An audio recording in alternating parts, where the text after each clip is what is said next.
Bhimambika madam ಇದನ್ನ ನಿಮಗೆ ಕೊಡು ಅಂತ ಹೇಳಿ ಕಳಿಸಿದ್ರು. ಡಾಕ್ಟ್ರೇ, ಇದು ನಮಗೆ ತುಂಬಾನೇ ಇಂಪಾರ್ಟೆಂಟು. ಜೋಪಾನ.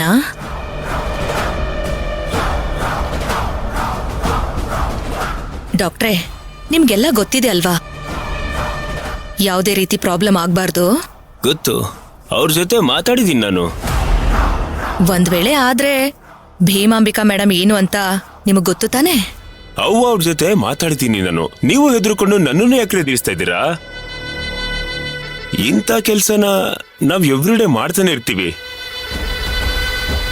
ಈಸಿ ಇದು. ಡಾಕ್ಟ್ರೇ, ಯಾವಾಗ ಬರತ್ತೆ ರಿಪೋರ್ಟು? ನಾನು ಯಾವಾಗ ಬರ್ಲಿ? ಎಷ್ಟು ಗಂಟೆಗೆ ಬರ್ಲಿ? 1-2-3 ದಿನ ಆದ್ಮೇಲೆ ಬನ್ನಿ. ಹಾ, 2-3 ದಿನ ಆಗುತ್ತಾ? ಯೋ ಡಾಕ್ಟ್ರೇ, ನನಗಷ್ಟೇನೆಲ್ಲ ಕಾಯಕ್ಕಾಗಲ್ಲ. ಬೇಗ ಕೆಲಸ ಮುಗಿಸೋ. ಈಗ್ಲೇ ರಿಪೋರ್ಟ್ ಕೊಟ್ಬಿಡ್ಲಾ? ಹಾ, ಈಗ್ಲೇ ಕೊಡ್ತೀರಾ? ಸರಿ, ಹಾಗಾದ್ರೆ ಇಲ್ಲೇ ಕಾಯ್ತಿರ್ತೀನಿ. ಏನ್ರಿ ನೀವು? ಅದಕ್ಕೆ ಅಂತ ಒಂದಷ್ಟು ಪ್ರೊಸೀಜರ್ಸ್ ಇರುತ್ತೆ, ಅದನ್ನ ನಾವು ಫಾಲೋ ಮಾಡ್ಬೇಕು. 2-3 ದಿನ ಆದ್ಮೇಲೆ ಬನ್ನಿ, ರಿಪೋರ್ಟ್ ರೆಡಿ ಇರುತ್ತೆ.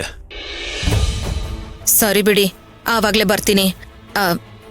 ಆದ್ರೆ ಈ ವಿಷಯ ಯಾರಿಗೂ ಗೊತ್ತಾಗ್ಬಾರ್ದು. ಗೊತ್ತಾದ್ರೆ ಭೀಮಾಂಬಿಕಾ ಅವ್ರಿಗೆ ಗೊತ್ತಲ್ವಾ, ನಿಮ್ ಕುತ್ಕೆ ಮೇಲೆ ತಲೆನೇ ಇರಲ್ಲ, ಕಚಕ್ ಅನ್ಸ್ಬಿಡ್ತಾರೆ. ಮತ್ತೆ ಎದುರಿಸ್ತಿರಲ್ರಿ, ಅವ್ರ ಬಗ್ಗೆ ಹೇಳಿ. ಇದು ಸ್ಯಾಂಪಲ್ಲು, ಇವಾಗ ಗೊತ್ತಾಗಲ್ಲ, ಮುಂದೆ ಎಲ್ಲ ಗೊತ್ತಾಗತ್ತೆ. ಯಾಕೆ ಸುಮ್ನೆ ಆಗೋದ್ರಿ? ಅದೇ, ನಾನ್ ಮಾತಾಡಿದ್ರೆ ನೀವ್ ಹೆದರ್ಕೋತಿರಲ್ಲ, ಅದಕ್ಕೆ ಏನು ಮಾತಾಡಿಲ್ಲ.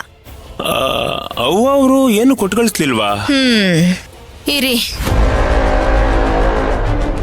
ತಗೊಳ್ಳಿ.